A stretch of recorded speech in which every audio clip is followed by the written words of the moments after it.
This your girl, Miss Connoisseur with State vs. Us magazine. I'm here with the big homie from out in LA, Mr. Ricky Coley. What's poppin'? What's up with you? Mr. Rick, AKA Hard Money Lender. There you go. Let's talk about Ricky from back in the day. You know, growing up in LA, it was interesting because it was, you know, the crack era, the 80s. It was new to the city. It was disruptive. It was a lot of gang violence. It was just heavy.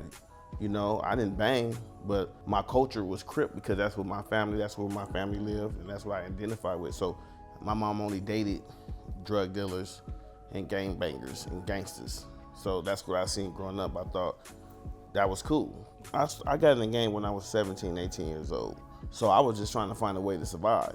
And I think that me just surviving turned into me starting to hustle and become successful at it because just me being a businessman by just nature, and I turned it into a business and it became successful. I mean, you know, it got to the point where the bags just started getting bigger and bigger.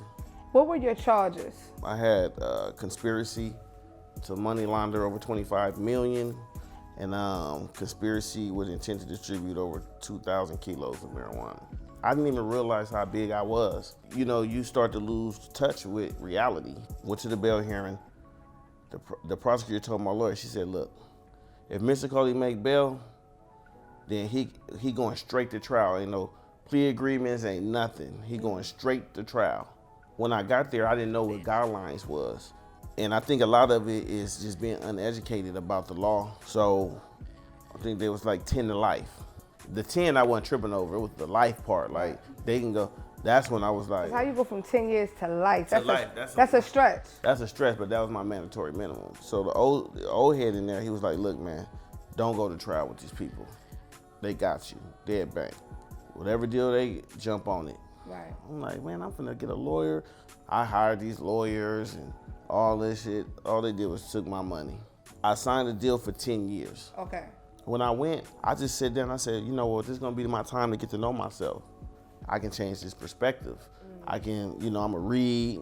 Cause I already had a business sense, but I was able to put it in a perspective to be able to, like, now I can plan, I can set goals, I can use the same ambition and use the same energy, you know, to something, you know, legitimate when I come home. Right.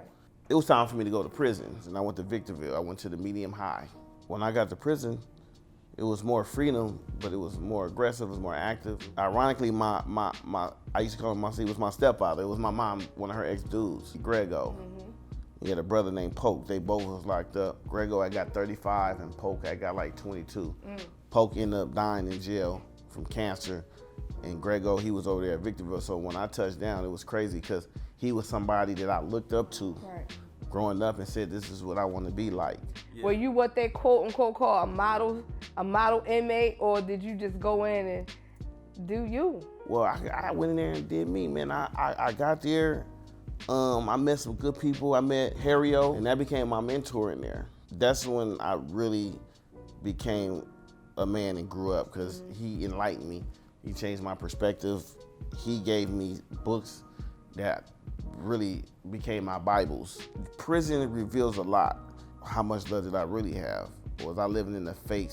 I was living in a false reality of, you know, people putting, you know, making you out to be somebody for their own benefits when, you know, it was just all cap. So now we here. You released from prison. What has happened since your release? A lot of grand plans. I had started this company from prison. It was called Smart News Concierge. And it was a company that assisted inmates. I would send them a daily news update. You know, the last year, probably a year and a half, I was running it from prison. I did that all the way to the day, you know, I got out. That's where I went to work.